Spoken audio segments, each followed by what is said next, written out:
In this demo, I'm going to show you how Agentforce works by building an AI service agent to deflect incoming support cases by answering customer questions like this. But to see how this works, let's expand this agent's capabilities by also enabling it to help with the installation scheduling of these products. And I'll do that by adding a new topic.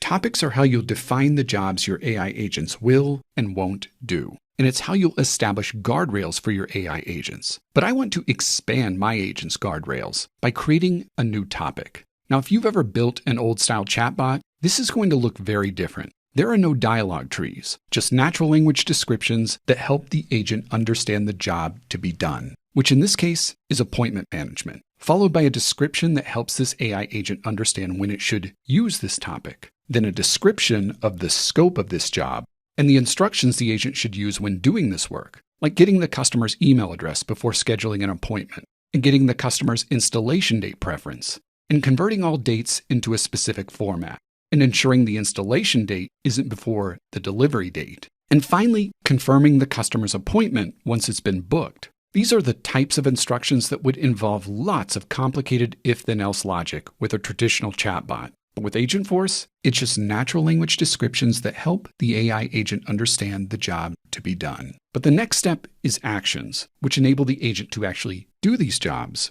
Now, actions can be based on flows, Apex classes, or prompts. But for now, I'm going to keep this pretty simple. This is a flow I created for retrieving available installation times, and it will equip the AI agent with the knowledge it needs to do this work. And this flow actually books the installation appointment. It has a bit more logic because I want to establish a few extra guardrails and be ultra prescriptive about how this work gets done. And with these two flows created, I'm now going to add them as actions to my AI agent. And believe it or not, this AI agent can now schedule installation appointments. But let's try it.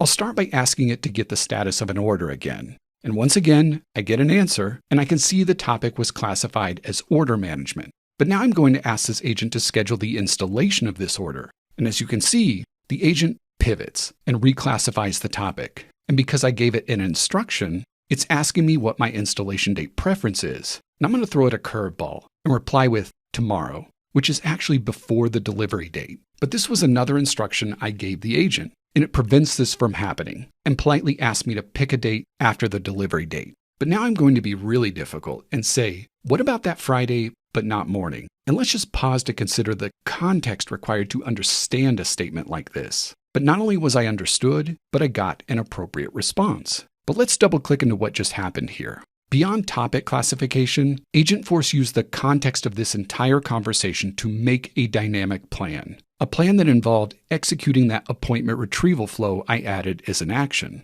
But look closer. That Friday was converted to the right date using the format required by the flow. And look at the output of that flow, which included an AM appointment time. But because I said not morning, it was automatically filtered from the generated response. And this is happening because Agentforce is giving AI agency to reason within the guardrails, which makes these AI agents much more flexible and capable of doing their assigned jobs. So now you've seen what Agentforce can do within the guardrails, but what happens when I go outside the guardrails? By asking it to do something it wasn't designed to do. And as you can see, Agentforce classified this as off topic and redirects me back to the approved topics. And Agentforce also has built-in harm and toxicity detection, which means if I ask this AI agent something inappropriate, it'll be detected, classified as inappropriate, and the agent will refuse to engage. And if I go even further and attempt something malicious, like a prompt injection attack, you'll see Agentforce automatically detects and rejects this reverse engineering attempt.